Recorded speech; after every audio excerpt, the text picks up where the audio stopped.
আমাদের অঞ্চল হলো উত্তরে হলো নেপাল, আমাদের অঞ্চল। নেপালের সৌভাগ্য, তারা হিমালয় পর্বতের পাদদেশে আছে।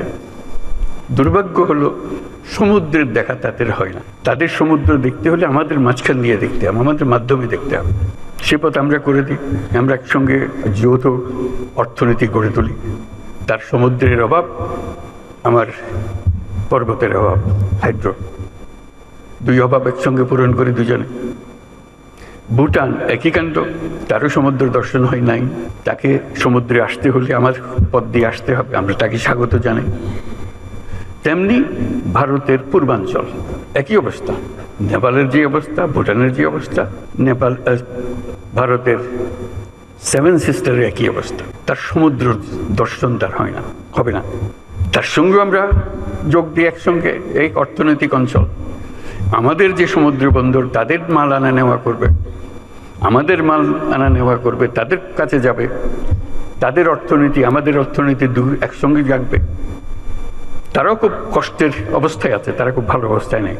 তারা এই সুযোগ পেলে তারাও আনন্দিত, তাদের ব্যবসা আমাদের ব্যবসা রমরমা ব্যবসা হবে, একসঙ্গে ব্যবসা হবে।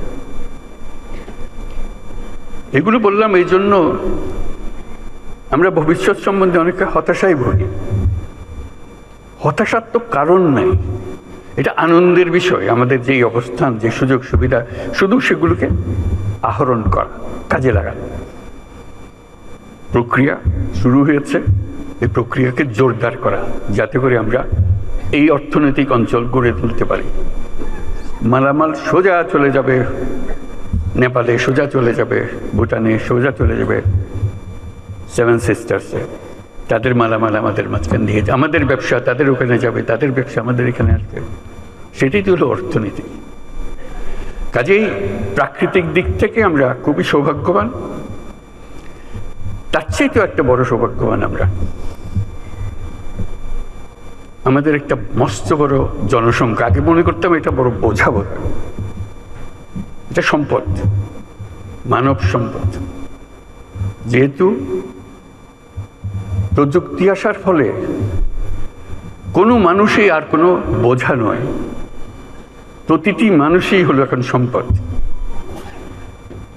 উদ্ভাবনের সম্পদ, এন্টারপ্রেনিয়রশিপের সম্পদ, নতুন আবিষ্কারের সম্পদ।